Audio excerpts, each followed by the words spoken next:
말씀은 마태복음 9장 1절 2절 말씀 되겠습니다. 신약성경 13쪽입니다.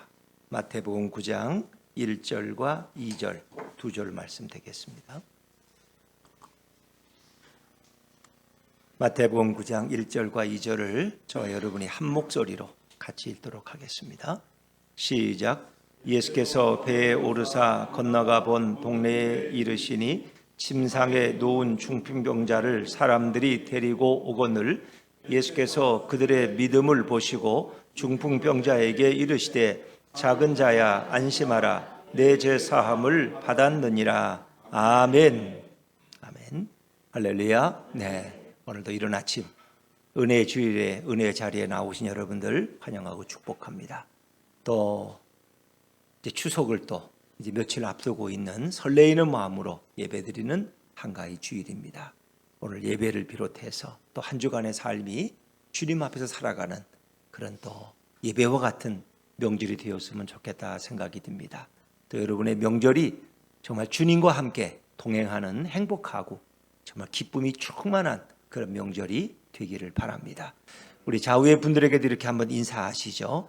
행복한 한가위 되시기 바랍니다. 행복한 한가위 되시기 바랍니다. 네. 우리 현대인들은 밖으로 드러나는 질병, 어떤 현상적으로 드러나는 질병과 오늘도 계속 씨름하고 싸우고 있습니다. 인간에게 드러나는 병은 갖가지가 많죠. 그래서 그 병을 정복하고 해결하기 위해서 많은 과학자들 또 의학자들이 노력하고 애쓰고 있습니다. 근데 그 모든 병은 뿌리가 있다는 것입니다.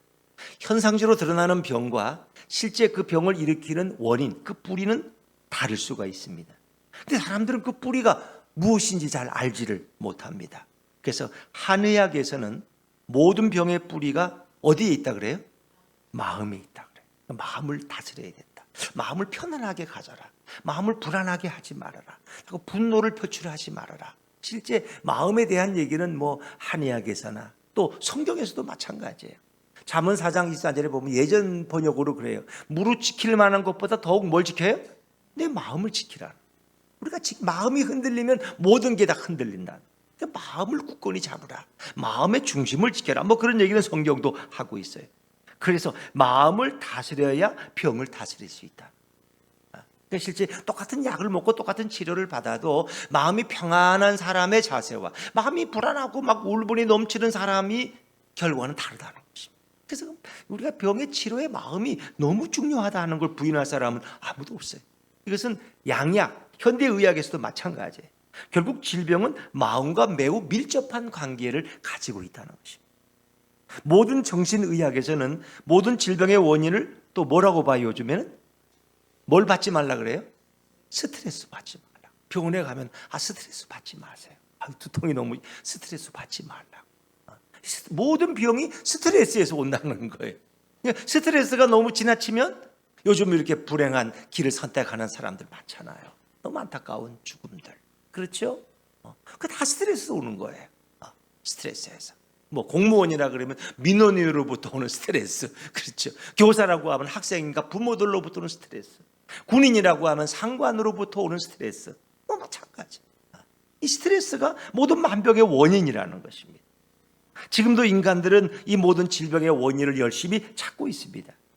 질병의 원인을 찾는 것은 현대 과학과 의학의 사명으로 알고 오늘도 부지런히 달려가고 있는 것입니다. 현대인들은 겉으로 보면 다 사지가 멀쩡해요. 그렇죠? 다 근사하고 다 명품을 거치고 다 좋은 화장품 쓰고 다 멀쩡해요. 그런데 그 질병과 오늘도 치열한 싸움을 벌이면서 하루하루 살아가고 있는 것이 오늘 현대인들의 모습이다 하는 것입니다. 자, 오늘 다시 본문 마태복음 9장 말씀으로 돌아온다면 갈릴리에 있는 가버나움이라는 한 동네에 중풍병자가 있었습니다. 그는 처음에는 건강하던 사람이었어요. 근데 어느 날부터 그의 몸에 이상이 생겼어요. 건강을 상실했어요. 그 몸을 제대로 가누지 못하고 결국은 쓰러져서 중풍병자가 됐어요. 중풍병이라는 우리가 알다시피 마음대로 몸을 움직이지 못하는 병이에요. 누워서 생활하든가 늘 휠체어를 타든가 다른 사람의 도움을 받지 않으면 활동할 수 없는 게 되게 중풍병이에요. 근데 예전에 어느 가정의 가장이 중풍병자 환자가 됐다면, 그리고 집안에 누워있고 일을 하지 못하고 직장에 나가지 못한다면 그 집안 살림 꼴이 어떻게 되겠어요? 그러니까 유대 사회에서 특별히 갈릴리 사람들의 삶은 아주 하루하루가 힘들었어요. 정말 하루 종일 일해도 입에 풀칠하기조차 쉽지 않았는데, 가장이 중풍으로 쓰러져서 있다면 그 집의 사정이 어떠한가, 묻지 않아도 우리가 다 짐작할 수 있지 않겠습니까? 이 불쌍한 사람은 어느 날 누구에 관한, 예수님에 관한 소문을 듣게 됐어요. 예수님은 하나님의 아들로서 능력이 있고 어떤 질병이라도 다 치료할 수 있다는 반가운 소문을 듣게 되었어요. 그때부터 그의 마음이 뜨거워지기 시작했어요. 그의 심장이 두근두근 뛰기 시작했어요. 맞아, 예수 그분을 만나면 내 병을 치료할 수 있을 거야. 그분이라면 내 인생의 문제를 해결할 수 있을 거야. 이런 희망과 믿음이 샘솟듯이 일어나기 시작했어요. 움직이지 못하는 그가 예수께 간다는 건 불가능해요. 그래서 자기 친근한 고향 친구들을 불러서 사정을 말하고 설득을 했더니 그들이 쾌히 응해 주었어요. 4명의 친구들이 이렇게 침상을 만들고 거기에 중풍병자를 눕히고, 그리고 예수님이 계신 곳으로 왔습니다. 이 중풍병자가 예수님을 찾아온 이유는 단 한 가지, 바로 중풍병을 치료받기 위해서. 자신의 가정을 불행하게 만들고 자신의 인생을 암울하게 만드는 이 중풍병을 치료받기 위해서 왔습니다. 자, 근데 놀라운 것은 예수님은 이 중풍병자의 병을 치료하기보다는 그의 죄의 문제를 들추어내고 계신다. 모든 사람이 있는 이 공개적인 자리에서 공개적으로 은밀하고 개인적인 죄의 문제를 거론하십니다. 이 중풍병자는 예수님께 죄 용서 받으려고 온 게 아니에요. 병 고치러 온 거예요. 병 고치러. 근데 예수님은 왜 자꾸 죄에 대해서 말씀을 하실까? 예수님의 첫마디가 뭐래요? 죄 문제를 거론하시는 거예요. 병에서 고침받는 것이 급한 이 사람인데 예수님은 죄사함을 받았다고 먼저 말씀하셔요. 왜 그러셨을까? 자, 오늘 보면 우리 2절 말씀을 다시 한번 읽어볼까요? 오늘 2절 말씀입니다. 시작. 침상에 누운 중풍병자를 사람들이 데리고 오거늘 예수께서 그들의 믿음을 보시고 중풍병자에게 이르시되 작은 자야 안심하라, 내 죄사함을 받았느니라. 아멘. 아니, 중풍병 때문에 지금 불안해서 걱정이 돼서 왔는데 안심하라, 내 죄사함을 받았다는 거예요. 죄사함 받고 싶어서 왔는데, 죄사함 받고 싶어서 온 게 아니에요. 근데 중풍병자는 그 모진 병으로부터 자유롭게 되고 싶어서 예수님을 믿는 믿음, 그분이라면 내 병을 치료할 수 있다는 그 한 가닥 믿음을 붙들고 왔는데, 예수님은 엉뚱하게도 병을 고쳐주지 않으시곤 죄 문제를 먼저 거론하십니다. 예수님이 죄 문제를 거론하는 것은 중풍병이 죄로 말미암아 올 수도 있었기 때문입니다. 그래서 병은 고치지 않고 죄 문제를 운운하시면 병자는 어떡할까요? 자존심이 상해요. 사실 이 병자로서 이렇게 예수님께 오는 것도 쉽지 않은 결단이었는데 예수님은 죄의 문제를 먼저 열거하세요. 병을 낫고자 죄의 문제까지 들춰내는 이 창피를 이 중풍병자는 감내할 수밖에 없는 상황입니다. 사랑하는 여러분, 하나님이 처음 인간을 창조하실 때는 우리 인간을 완벽한 존재로 창조했다는 걸 아세요? 우리 인간에게는 조금도 부족함이 없었어요. 인간들에게 어떤 질병도 걸리지 않도록 어떤 바이러스도 다 이겨낼 수 있는 면역력을 완벽하게 하나님이 주셨어요. 그리고 하나님 세상을 창조하시고 6일째 인간을 만드신 후에는 성경에 뭐라고 써 있어요? 하나님이 보시기에 심히 좋았더라. 하나님이 아주 만족하셨어요. 인간을 만들어 놓고 하나님은 너무너무 기쁘시고 만족하셨어요. 창세기 1장 31절 말씀 자막에서 한번 읽어볼까요? 같이 읽죠. 시작. 하나님이 지으신 그 모든 것을 보시니 보시기에 심히 좋았더라. 저녁이 되고 아침이 되니 이는 6째 날이니라. 이 모든 만드시고 마지막 6째 날 인간을 만드셨는데 아주 보시기에 흡족하셨다는 거예요. 자, 그런데 문제는 인간들이 그런 창조주 하나님의 따스한 손길을 외면하고 하나님을 떠나려고 합니다. 죄를 미워하는 하나님을 버리고 죄인으로 인생을 살아가기를 인간들은 원합니다. 이렇게 타락한 인간들에게 각종 질병이 찾아오죠. 왜? 인간이 선악과를 따먹는 순간에 인간에게 죄가 들어오고 인간은 타락을 경험하게 됩니다. 인간 속에 있는 모든 완벽한 면역 체계가 흔들리고 문제가 생기기 시작합니다. 인간은 타락 후에 모든 질병에 노출되고 더 이상 완벽하지 않은 몸은 어떤 질병으로부터도 자유로울 수가 없었어요. 질병이 들어와서 우리의 몸과 마음을 마구 부숴버립니다. 여러분, 병에 장사가 없다 그러잖아요. 아무리 사랑하는 남편이지만 남편이 10년 동안 병으로 누워서 꼼짝도 못한다면 그렇게 계속 사랑스럽고 그렇게 되기가 쉬워요? 속으로는 아이고 제 양반도 고생이고 나도 고생이고 하나님이 빨리 왜 안 데려가시나 이런 생각 안 드시겠어요 여러분? 누구나 다 아무리 사랑하는 사람도 그가 내게 아무것도 해줄 수 없다면 여러분, 그리고 내 인생을 계속 불행하게 만드는 요인처럼 들려진다면 왜 인간이 그런 생각을 못하겠어요? 죄의 노출에 인간들은 모든 질병에도 다 벌거벗은 것처럼 노출돼 버리고 마는 거예요. 죄가 관영한 이 세상에 질병도 관영하게 되고 질병으로 가득하게 됩니다. 이제 타락한 인간들에게 질병은 인간이 쓰러지고 인간이 죽는 가장 큰 이유가 됐어요. 대부분 많은 사람들이 질병으로 죽어, 질병으로 쓰러져요. 죄는 인간의 모든 것을 비참하게 만들고 병들게 만들고 인간을 죽게 만듭니다. 죄는 모든 고통의 근원이 됩니다. 사랑하는 여러분, 예수님은 4명의 친구들이 중풍병자를 침상에 눕혀서 데리고 오는 것을 보셨어요. 데리고 온 자와 중풍병자의 믿음을 예수님은 먼저 보셨다. 그들의 믿음을 보시고, 그들이라는 것은 내 친구의 믿음과 이 환자의 믿음을 보신 거예요. 예수님의 시각은 아주 정확하고 분명하게 병자의 믿음을 보고 계셨어요. 의사들은 병자의 증상을 봅니다. 그러나 예수님은 병자의 믿음을 보십니다. 의사들은 병자의 증상을 봐요. 환부를 살피고 어떤 증상이냐고 어디가 아프냐고. 그러나 예수님은 병자의 믿음을 보고 계십니다. 주님 오늘 여러분의 믿음을 살피십니다. 그리고 중풍병자에게 있는 죄의 문제를 먼저 거론하십니다. 예수님이 죄 문제를 거론하는 것은 그 질병이 죄로 말미암아 들어왔기 때문입니다. 인간들의 타락과 죄로 인해서 인간들은 질병에 걸리고 아파하고 그리고 죽어갑니다. 죄가 없다면 전혀 생기지 않을 질병들이 인간들에게 무수히 찾아오고 있습니다. 예수님은 중풍병자가 예수님을 믿고 찾아왔기 때문에 이것을 통해서 그의 죄를 용서해 주십니다.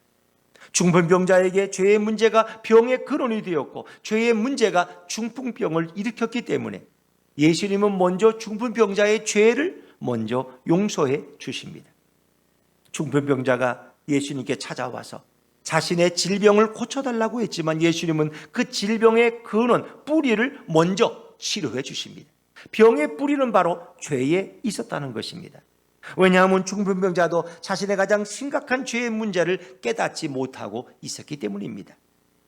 그러나 예수님은 중풍병자가 결국 자신의 죄 때문에 모든 것이 막힌 것을 보시고 그의 죄악을 먼저 다 용서해 주십니다. 중풍병이라는 것은 이렇게 어떤 피에 혈류가 막혀서 결국 생기는 병이 아닙니까? 쓰러지는 거 아닙니까? 중풍병자가 예수님 때문에 죄사함을 받았기 때문에 그의 질병은 저절로 치료되는 놀라운 역사를 경험하게 됩니다. 예수님은 어떤 분이실까요? 예수님은 사람들처럼 겉만 보고 판단하지 않으십니다. 예수님께는 신적 능력이 있습니다. 예수님은 원래 하나님 그 자체이십니다. 예수님은 원래 신적 능력과 권능으로 가득 차신 분입니다. 그분은 비록 인간의 몸을 입고 이 땅에 오셨지만 그분에게는 완전한 인간의 정체성과 완전한 신의 정체성이 동시에 존재하는 분입니다. 그래서 예수님은 인간의 속마음을 정확하게 보십니다. 인간의 마음을 정확히 꿰뚫는 분이 바로 예수님의 눈길입니다. 중풍병자의 마음에 한 가닥 믿음이 있다는 것을 예수님은 아셨습니다. 중풍병자에게 병의 근원이 죄악이라는 그 사실을 예수님은 정확히 파악하셨습니다. 정확히 아실 뿐 아니라 그 죄를 없애주고 그 죄를 사해 줄 수 있는 그런 능력을 유일하게 갖고 계신 분이 바로 우리 예수님이십니다. 모든 인간들에게 이런 죄사함의 능력이 없어요. 오직 예수님만이 그런 죄사함의 능력을 가지고 계십니다. 예수님의 신성이 모든 인간들의 죄를 사해 줄 수 있습니다. 예수님은 인간의 죄를 사해 주고 인간들을 질병으로부터 구원하고자 이 땅에 오셨습니다. 예수님은 인간의 죄를 대신 사해 주고자 자신의 생명을 대신 바치신 분입니다. 죄는 여러분 그냥 없어지지 않습니다. 반드시 누군가의 희생의 필요로 한 것입니다. 구약에서도 인간의 죄가 용서받으려면 어떤 짐승들이 대신 피를 흘려요. 그 대표적인 소고 양이고 그렇습니다. 또 심지어 비둘기까지. 그들이 피를 흘려야만 어떤 희생의 제물이 있어야만 인간의 죄가 용서받을 수 있다는 것을 구약이 우리에게 그림자처럼 보여줍니다. 희생 없이는 죄가 결코 없어지지 않습니다. 예수님은 중풍병자를 살리고 자신이 대신 그 중풍병자의 모든 죄악을 대신 짊어지십니다. 중풍병자를 그 침상에서 살리고자 십자가에 예수님은 달리십니다. 예수님은 죄인들의 죄를 용서하시고 그들의 병을 고쳐줄 때마다 예수님은 그 모든 죄악과 질병을 자신의 몸에 다 짊어지시고 십자가에 매달리셔야만 했습니다. 예수님의 죽으심으로 우리가 나음을 입은 것을 믿으시기를 바랍니다. 성경이 그것을 증언하죠. 이사야 53장 5절 말씀을 자막에서 한번 읽어볼까요? 시작. 그가 찔림은 우리의 허물 때문이요 그가 상함은 우리의 죄악 때문이라. 그가 징계를 받음으로 우리는 평화를 누리고 그가 채찍에 맞음으로 우리는 나음을 받았도다. 아멘. 그렇습니다. 중풍병자의 죄와 질병이 고침받은 것은 바로 예수님이 대신 그 짐을 지셨고 십자가에서 처참하게 죽으셨기 때문입니다. 예수님이 죄를 사해주고 병자를 고쳐주는 것은 바로 대신 죽겠다는 예수님의 의지적인 표현입니다. 예수님이 어떤 환자의 병을 고쳐줄 때마다 내가 너를 위해 십자가에 죽으셨다는 의지를 표현하고 계십니다. 이것은 예수님의 은혜로운 약속입니다. 예수님이 대신 죽기 때문에 예수님은 능히 모든 자들의 죄와 질병을 지시고 십자가에서 처참하게 죽으셨습니다. 사랑하는 여러분, 예수님이 이 땅에 내려오신 목적은 많은 사람들이 죄악 가운데서 하나님의 분노로 질병에 걸려서 죽어가기 때문입니다. 그러니까 하나님은 분노하십니다. 무엇이? 인간의 죄악이기 때문에 하나님은 분노하십니다. 그래서 우리 개인도 마찬가지지만 이스라엘 백성도 마찬가지였어요. 에스겔 36장 18절 말씀, 18절 19절인데 에스겔 우리 새벽에 다루는 말씀 한번 읽어볼까요? 시작. 그들이 땅 위에 피를 쏟았으며 그 우상들로 말미암아 자신들을 더럽혔으므로 내가 분노를 그들 위에 쏟아 그들을 그 행위대로 심판하여 각국에 흩으며 여러 나라에 해쳤더니 아멘. 내가 분노를 그들 위에 쏟아. 하나님의 분노예요. 이스라엘 백성이 우상 숭배의 죄에 빠졌을 때 하나님은 그들에게 분노를 쏟아서 결국 그들을 그 땅에서 내쳐서 그들은 그 평화로운 하나님의 거룩한 땅 팔레스타인을 결국 죄로 오염시켜 버렸어요. 우상 숭배로 더럽혀 버렸기 때문에 결국 그들을 그 땅에서 내어 쫓으시겠다. 마찬가지예요. 하나님의 분노로 우리 인간들은 병에 걸리고 죽어가는 겁니다. 인간들은 자신의 죄악의 심각함도 모르고 자신의 죄악으로 질병에 걸려온 것도 모르고 고통스럽게 죽어가는 것이 인간입니다. 의학이 아직 부족해서 우리 동네엔 좋은 의사가 없어서 내가 죽는구나 이렇게 생각하지 죄 때문에 죽는다고 생각하는 사람은 그렇게 많지 않아요.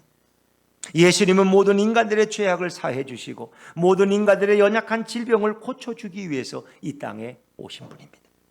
예수님은 죄악을 용서해 주시고 예수님은 질병을 고쳐주시고 인간의 모든 문제를 다 해결하실 수 있는 분이 우리 예수님이십니다. 여러분, 예수님 외에는 이런 역사와 이런 권능을 베풀 자가 세상에 아무도 없습니다. 예수님이 누구십니까? 모든 죄인들의 죄를 사해주고 죄를 없애주고 인간의 모든 문제를 해결하실 수 있는 유일한 분이 바로 예수 그리스도 그분입니다.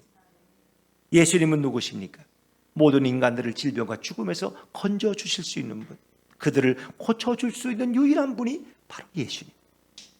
예수님이 초림에 이 땅에 오신 것은 바로 이런 예수님의 사역을 모든 인간들에게 보여주고 예수님을 믿고 고침을 받게 하기 위해서 예수님은 이 땅에 오셨습니다. 그래서 우리가 예수님으로부터 죄가 용서받는 것은 모든 회복의 시작입니다. 시작. 이스라엘 백성의 회복도 결국은 그들의 죄를 하나님이 맑은 물로 씻으심으로부터 시작된다는 거예요. 인생의 회복, 죄의 용서로부터 시작됩니다. 우리 에스겔 36장 25절 말씀 자막에서 한번 읽어볼까요? 시작. 맑은 물을 너희에게 뿌려서 너희로 정결하게 하되 곧 너희 모든 더러운 곳에서와 모든 우상 숭배에서 너희를 정결하게 할 것이며. 아멘. 맑은 물로 이스라엘 백성들의 더러운 심령을 다 씻어주신, 그들을 정결케 하신, 그리고 그들에게 그 다음에 보면 새 영을 부어주시겠다. 그리고 그들로 하여금 율례와 규례를 지키게 하시고 나는 너희 하나님이 되고 너희는 나의 백성이 될 것이다. 다시 언약이 다시 회복되게 되는 것입니다. 사랑하는 여러분, 믿음이란 죄사함을 얻게 하는 인간편의 조건입니다. 일반적으로 죄사함은 자신의 죄를 뉘우쳐야 용서함을 받는다고 생각합니다. 그러나 이것이 근본은 아닙니다. 더 근본적인 것이 있습니다. 죄사함은 예수님께 나와야 할 줄로 믿습니다. 예수님께 나오는 게 우선입니다. 수고하고 무거운 짐진 자들아 내게로 오라는 것입니다. 자신이 스스로 죄사함 받을 수 있는 자는 없습니다. 자신의 공로와 자신의 수양으로 죄사함은 이루어지지 않습니다. 죄란 누군가 대신 짊어져야 되고 죄인을 위해서 누군가가 죽어야 합니다. 예수님은 어떤 분입니까? 죄가 없는 완전한 분입니다. 예수님은 죄를 없앨 수가 있는 분입니다. 죄인은 그러나 스스로 자신의 죄를 해결할 능력이 없습니다. 죄인이 1000년을 감옥에 앉아 있어도 끔찍한 죄는 저절로 해결되어지지 않습니다. 예수님은 죄가 없지만 모든 인간의 죄를 짊어지고 죽으셨기 때문에 우리 죄가 용서받을 수 있습니다. 인간 자신이 해결할 수 없는 모든 죄의 문제를 갖고 예수님께 오는 자들은 예수님께서 대신 자신의 죽으심과 고난으로 용서하여 주십니다. 여러분, 예수님께 나오면 어떤 죄악도 다 용서받을 수 있고 어떤 문제도 해결받을 수 있는 것을 믿으시길 바랍니다. 인간의 죄는 인간 스스로 용서함 받지 못합니다. 자신이 죄를 짓고 자신이 스스로 뉘우친다고 그 죄가 없어지지 않습니다. 믿음이란 바로 예수님이 우리 인간의 모든 죄악을 대신 지시고 죽으셔서 나의 죄를 깨끗하게 해주신다는 고백이 바로 이 믿음입니다. 누구든지 예수 앞에 나아가면 예수님이 내 모든 죄악을 대신 짊어지시고 십자가에 죽으심으로써 내 죄를 깨끗하게 해주신다는 그 고백이 바로 믿음이에요. 그 믿음은 나 자신에 대한 믿음이 아니라 예수님에 대한 믿음입니다. 예수님이 죄를 용서해 주시고 사해 주신다는 믿음으로 우리 죄가 용서받을 수 있습니다. 하나님 아버지는 인간이 타락한 후에 인간의 죄악의 문제 때문에 인간에게 모든 질병이 달라붙는 것을 불쌍히 여기셨어요. 인간들은 자신들의 질병의 원인이 어디에 있는지도 조차도 몰랐어요. 그래서 인간들은 끔찍한 질병 속에서 하루하루 괴로워하고 불평하며 살다가 결국은 지옥에 떨어지는 존재가 되어버렸어요. 아무리 시간이 지나도 인간 스스로 깨닫고 돌아오지를 못했습니다. 그래서 하나님께서는 예수님을 이 땅에 보내셨습니다. 예수님을 이 땅에 보내셔서 인간들의 모든 질병의 원인이 바로 죄악 때문이라, 인간이 타락한 후에 온 죄악 때문이라는 사실을 인간들에게 알려주셨어요. 그리고 예수님은 인간의 질병을 고치기 전에 죄의 문제를 다루어 주십니다. 의인은 없나니 하나도 없다는 것. 왜? 인간은 다 죄로 인해서 더럽혀졌기 때문에. 하나님 아버지께서 이렇게 예수님을 보내지 않았다면 죄의 문제로 인한 질병은 영원히 인간을 괴롭히고 있었을 것입니다. 그러나 하나님 아버지께서 예수님을 보내셔서 인간의 죄 문제를 용서해 주셨고 인간의 나약한 질병도 고쳐주십니다. 성경은 인간의 죄악으로 인하여 땅이 벌을 받고 인간에게 고통이 온다는 것을 여러 군데에서 우리에게 생생하게 증언하고 있습니다. 다윗 왕 때 다윗이 전쟁을 다 승리로 이끌고 평안한 때가 왔어요. 그러니까 다윗의 마음속에 약간 교만한 생각이 들었어요. 야, 우리나라는 이렇게 전쟁에서 승리했는데 도대체 우리 군사가 어느 정도 되지? 우리 군사가. 그래서 군대의 숫자를 계수하고 싶었어요. 근데 요압 장군이 말려서 그렇게 하시면 안 된다고. 그런데 다윗의 마음속에 사단이 와서 충동질을 했어요.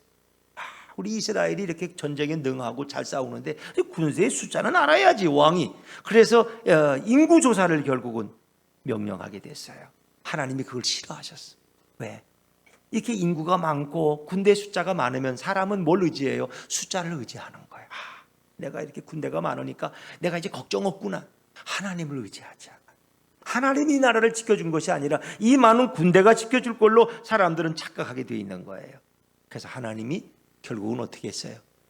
병을 주셨는데 역병을 주셨어요. 역병. 그래서 나흘 동안에 7만 명의 인구가 다 죽임을 당합니다. 전염병으로. 그것이 다윗의 큰 깨달음이에요.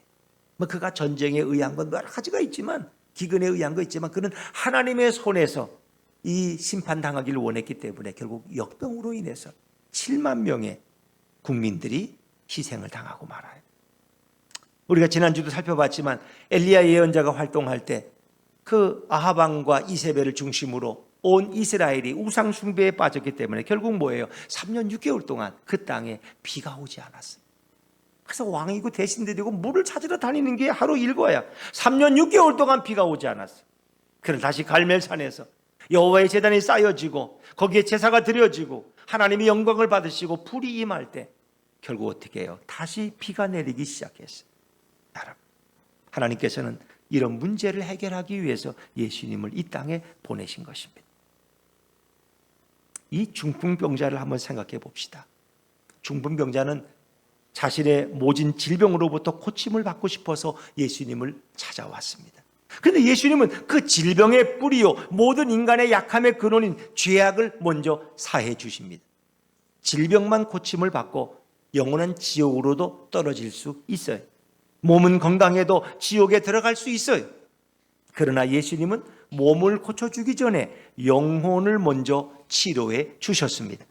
중풍병자는 예수님께 나왔다가 영혼과 육신이 동시에 고침을 받는 놀라운 은혜를 받은 주인공이 되었습니다. 바로 이 순간까지 세상에서 가장 고통스러운 시간을 보내면서 가장 잔인한 인생을 살아왔지만 이제 그는 예수님을 만남으로 가장 축복된 인생이 되었습니다. 이 세상의 구원자이신 예수님을 만난 것입니다. 영원한 천국을 사모하는 자로 그는 변화되었습니다. 중풍병이 오히려 예수님을 만나는 가교 역할을 했어요. 그래서 우리가 성경에 보면 고난받는 것이 오히려 내게 유익이라는 것입니다. 그 고난 때문에 어떤 분은 그런 분들이 있어요. 소화가 안 돼요. 이상하다고 병원에 좀 가보라고. 뭐 이것 때문에 가야 되냐고. 근데 갔다가 보니까 그게 간단한 소화의 문제가 아니라 더 큰 암의 문제를 조기에 발견할 수 있었다면 그것은 오히려 축복이 되는 거죠. 그를 살리는 길이 되는 거죠. 마찬가지. 중풍병이 오히려 예수님을 만나게 했고 천국에 가는 길잡이가 되었어요. 중풍병이 예수님을 만나는 건널목이 되었어요. 그런 영혼도 몸도 고침을 받은 놀라운 축복을 경험하게 됐어요. 여러분, 예수님이 이 땅에 오셔서 모든 질병으로 인해 고통받는 자들에게 그 원인을 알려주셨습니다. 결국 모든 질병과 불행의 원인은 죄 때문에 일어난다는 것입니다. 물론 이것을 모든 경우에 그대로 적용해버리면 또 위험한 결과가 올 수도 있습니다.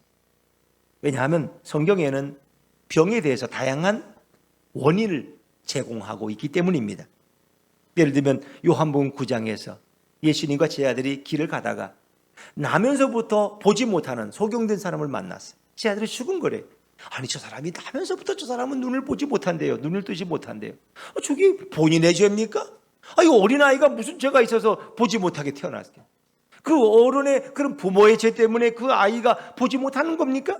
예수님이 뭐라 그랬어요? 그것은 본인의 죄도 아니고 부모의 죄도 아니다. 그것은 그의 생애를 통해서 하나님이 하시는 일을 드러내기 위함이다. 할렐루야. 그렇습니다. 그리고 예수님은 그의 눈을 치료해 주셔요. 실로암 못에 가서 씻고 와라. 그들이 그가 보게 되어서 돌아왔어요. 그리고 예수님을 믿게 되었어요. 요한복음 11장에 보면은 예수님이 사랑하는 나사로가 병에 걸렸어요. 그래서 마르다 마리아가 예수님께 급히 전가를 보내서 당신의 사랑하는 아들 나사로가 병이 들었나이다. 그래서 예수님이 뭐라 그래요? 올 생각도 안 하시고 이건 죽을 병이 아니라 뭘 위한 병이에요? 하나님의 영광을 위한 병이라는 거예요. 그 깜짝 놀랐어요. 아니 어떻게 예수님이 사람이 죽는데도 저렇게 말씀하실까? 근데 결국 나사로는 죽어서 예수님이 늦게 오셔서 그러나 예수님은 그를 무덤에서 다시 살려내심으로 누구에게 영광을 돌렸어요? 하나님께 영광을 돌렸어요. 여러분, 그러니까 이런 병이나 시련과 재난을 보는 관점은 성경에도 다양해요. 또 어떤 경우에는 우리가 어떤 과로 때문에 바이러스가 침투해서 면역력이 약화되니까 병에 걸릴 수 있어요. 또 어떤 병은 하나님의 연단인 경우도 있어요. 하나님이 그 믿음을 성숙하기 위해서 그에게 시련을 주는 경우도 있어요. 또 사도 바울 같은 경우는 그를 겸손하게 하기 위해서 그에게 이런 가시로 찌르는 병을 주셨어요. 그래서 그 가시로 찌르는 그 병이 뭔지는 모르지만 혹은 뭐 간질이라고도 하고 뭐 여러 가지 이유를 얘기하지만은 그는 그것을 왜 3번이나 기도해서 하나님 앞에. 그런데 하나님의 응답은 뭐예요? 너의 은혜가 내게 족하다는 거예요. 그래서 바울은 그 치료 못 받았어요. 근데 그 찌르는 가시 때문에 바울은 교만하지 않았고 늘 겸손하게 주님의 사역을 감당할 수 있었어요. 여러분. 바울이 지나가도 바울의 손수건만 던져도 그림자만 밟아도 사람이 병이 떠나가는데 바울이 신처럼 행세하지 않을 수 있겠어요? 네. 내가 손만 대면 다 병자가 나. 내 손수건만 갖다 대도 병자가 떠나. 자, 어떻게? 자기를 신으로 여길 수가 있어요. 그래서 하나님은 그를 겸손하게 하시려고. 그에게 이 간질병만은, 이 가시를 찌르는 병만은 해결해 주지 않으셔요. 너의 은혜가 내게 족하다 하는 말씀으로 마치죠. 여러분, 이 근본적인 이 모든 병과 불행의 원인은 죄로부터 오는 것이죠. 그러나 모든 경우에 우리는 표면적으로 보이는 현상을 그렇게 적용해서는 안 될 것입니다. 질병에서 노임을 받고 질병에서 건강하게 되려면 먼저 우리는 예수를 잘 믿으셔야 됩니다. 예수님을 믿는 것이 약이 되고 치료가 되고 고침을 받고 튼튼하게 되는 근원이 되는 것입니다. 예수님이 이 땅에 오셔서 이렇게 병자들을 고치기 전에 죄의 문제를 먼저 고쳐주지 않으셨다면 어떤 인간들도 자신의 죄의 심각성을 깨닫지 못했을 것입니다. 예수님을 잘 믿는 것이 질병에서 건강하게 되는 가장 중요한 첫걸음이 됩니다. 예수님을 믿지 않으면 죄도 그대로 있고 질병도 그대로 있을 뿐입니다. 예수님을 통해서만 죄도 사함을 받고 질병도 치료받을 수 있습니다. 예수님은 단지 종교인이 아닙니다. 그분은 천지를 창조하신 창조주 하나님이십니다. 그분의 손 안에 모든 것이 다 새로워질 수 있어요. 그분 안에 있으면 누구든지 새로워졌어요. 누구든지 그리스도 안에 있으면 새로운 피조물이다. 이전 것은 지나가시니 보라 새 것이 되었도다. 그분 안에서는 언제든 새로운 창조가 이루어지고 새로운 회복이 이루어지는 것입니다. 그래서 우리는 주님 안에서 완전한 피조물로 새롭게 바뀌어집니다. 이것은 주님의 재림으로 완성되는 그런 결과를 가져올 것입니다. 사랑하는 여러분, 예수님은 이 땅에 오셔서 성도들의 모든 죄를 사해 주시고 우리의 모든 질고와 아픔과 질병들을 다 고쳐주시기 원하십니다. 예수님 시대 때만 이런 역사가 일어난 것이 아닙니다. 지금도 예수님은 성도들 개인의 모든 죄를 다 사해 주시기 원하십니다. 성도들이 예수님께 믿음으로 나와서 자신의 죄악을 고백하면 어떤 죄악도 다 용서받을 수 있습니다. 어떤 과거의 허물도 다 용서받고 예수님이 성도의 어떤 연약한 것들까지도 다 치료하고 고쳐주십니다. 우리 성경 말씀, 기본적인 말씀 한번 읽고 넘어가죠. 요한일서 1장 8절과 9절 말씀. 요한일서 1장 8절과 9절 같이 읽습니다. 시작. 만일 우리가 죄가 없다고 말하면 스스로 속이고 또 진리가 우리 속에 있지 아니할 것이요 만일 우리가 우리 죄를 자백하면 그는 미쁘시고 의로우사 우리 죄를 사하시며 우리를 모든 불의에서 깨끗하게 하실 것이요. 아멘. 그렇습니다. 언제든지 주님은 우리가 자백할 때 우리의 죄를 인정하고 주님 앞에 나아갈 때 주님은 우리 죄를 용서하겠다고 약속하셨어요. 또 요한일서 1장 7절 말씀 그 다음에 한 번 더 있죠. 한번 같이 읽습니다. 시작. 그가 빛 가운데 계신 것 같이 우리도 빛 가운데 행하면 우리가 서로 사귐이 있고 그 아들 예수의 피가 우리를 모든 죄에서 깨끗하게 하실 것이요. 아멘. 그렇습니다. 여러분, 예수님을 믿느냐 안 믿느냐는 것은 굉장히 중요한 사실이에요. 내가 예수를 믿느냐 안 믿느냐, 오늘 직장에 출근을 하느냐 안 하느냐의 문제와는 차원이 다릅니다. 내가 예수를 믿느냐 믿지 않느냐는 것은 인생을 사는데 매우 중요합니다. 오직 그분은 창조주이시고 성도의 모든 죄악을 담당하시는 그 예수님만이 성도의 모든 것을 다 해결하실 수 있기 때문입니다. 예수님을 통해서 영원히 아프지 않고 영원히 병들지 않고 영원히 죽지 않는 그런 인생을 우리는 살 수 있습니다. 이런 인생은 예수님을 믿음으로 죄사함 받은 자만이 가능합니다. 이런 삶을 주시는 예수님께 우리는 그래서 늘 감사해야 합니다. 오늘 본문 마태복음 9장 2절에 보니까 예수께서는 뭐를 보셨어요? 그들의 믿음을 보셨어요. 그들의 믿음. 예수님께 나아오는 믿음, 이게 중요한 거예요. 예수님께 나아가면 내 모든 질병과 문제가 치료받는다는 이 믿음이 중풍병자의 인생을 변화시켰습니다. 육체의 질병만이 아니라 영혼의 질병인 죄의 뿌리까지 다 치료받았어요. 사람들은 외모를 말하지만 예수님은 영혼을 보십니다. 사람들은 그의 학벌과 환경을 보지만 예수님은 그의 중심을 보십니다. 우리가 믿음으로 예수님께 나와서 예배하는 자마다 예수님께서는 그의 인생을 변화시키고 그의 인생을 축복하기를 원하십니다. 이게 우리 주님의 마음입니다. 주님 앞에서 우리가 꼭 믿음으로 나아가는 결단이 우리에겐 절대적으로 필요합니다. 어떤 사업을 하는 분이 있었습니다. 늘 새로운 제품을 출시하고 시장에 내놓고 그리고 그것을 큰 기업에 이렇게 납품을 해서 이렇게 생활을 하고 회사도 경영이 됩니다. 아주 정말 좋은 제품을 하나 출시했어요. 그래서 늘 거래하던 회사에 가져가서 이 물건을 좀 이렇게 우리 같이 거래하자고 그랬더니 물건도 좋고 가격도 적당하고 시장의 반응도 좋은데 이 계약은 자꾸 미끄러지는 거예요. 이렇게 좋은 곳을 왜 이게 계약이 성사가 되지 않을까? 그 이유를 모르겠어요. 뇌물을 안 줘서 그러나 줬대를 안 해서 그러나 이 별의별 생각이 다 들었어요. 그래서 그 실무자를 만나서 이렇게 좋은 제품을 왜 당신 회사에서 받지 않는 겁니까? 하고 물었더니 그분이 머리를 긁으면서 참 말하긴 곤란한데 다 모든 건 완벽합니다. 흠 잡을 데가 없습니다. 그런데 왜 안 되느냐? 왜 우리 제품을 받아주지 않느냐? 이유가 한 가지 있다는 거예요. 한 분 때문에 안 된다는 거예요. 그 한 분이 누구냐? 우리 회사에 아주 중요한 역할을 하시는 분이 계시는데 최고의 주주이신데 그분이 이 제품 받는 걸 결사반대한다는 거예요. 그래서 도대체 왜 그러냐? 그분이 나하고 무슨 원수를 졌느냐? 그랬더니 그분을 좀 만나보라는 거예요. 그래서 그분의 이름과 주소를 찾아가지고 갔는데 자기 동네에 사는 분이야. 보니까 자기 옆집에 사는 노인네야, 노인네. 근데 그 옆집과 얼마 전에 다툰 일이 있어요. 서로 이렇게 집안의 경계선 문제 때문에 서로 다투고 불편하고 사과도 안 하고 그냥 말도 안 해. 근데 그 노인이 그 회사의 가장 중요한 결정권을 가진 주주 중에 최고의 주주라는 거예요. 그분이 허락을 안 한다는 거예요.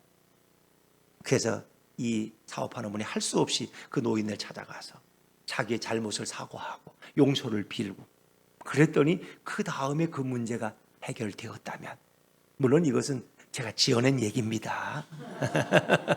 그 모든 인생에 막힌 문제가 해결되지 않는 게 다 좋아. 나는 부족한 게 없어. 근데 그 한 사람 때문에 안 돼. 옆집 사는 그 노인하고 화해를 안 했어. 근데 만약 그분이 우리 하나님이고 예수 그리스도라면 나는 완벽해. 직장에서 난 최고의 엘리트야. 나는 최고의 학벌을 나오고 부족한 게 없어. 흠을 잡을래야 잡을 수 없어. 그런데 그분과의 문제가 해결이 안 됐다면 그 모든 것은 마치 중풍병처럼 다 막혀버릴 수 있다는 것입니다. 여러분, 얼마나 불행해요. 그러니까 예수님과의 관계가 최고의 행복인 거예요. 예수님과 바른 관계를 맺는 것이 최고의 축복인 것입니다. 여러분, 이 명절에 우리가 예수님을 모시고 살아가는 것이 최고의 축복인 것입니다. 우리의 심령에 죄가 틈타지 못하도록 지키셔 주시는 분이 예수님. 우리의 가정에 죄가 지배하지 못하도록 그것을 보호하시고 지켜주시는 분이 우리 예수님. 예수님만이 우리의 소망이시고 예수님만이 참 행복을 주십니다. 예수님만이 모든 문제 해결자가 되십니다. 그 좋으신 예수님 앞에 나아가시고 그 예수님과 동행하는 복된 명절 되시기를 주의 이름으로 축원합니다. 기도하겠습니다. 주님 감사합니다. 주신 말씀을 우리 마음에 새깁니다. 이 말씀 따라 예수님 앞에 믿음으로 나아가게 하시고 우리 인생을 불행하게 만드는 모든 죄와 이 모든 죄의 영향력들을 끊어버릴 수 있는 우리 모두가 되도록 인도해 주시옵소서. 예수님 이름으로 기도드리옵나이다. 아멘. 순서가 좀 바뀌었는데 우리 찬송 일어나서 268장 찬양하시겠습니다. 268장.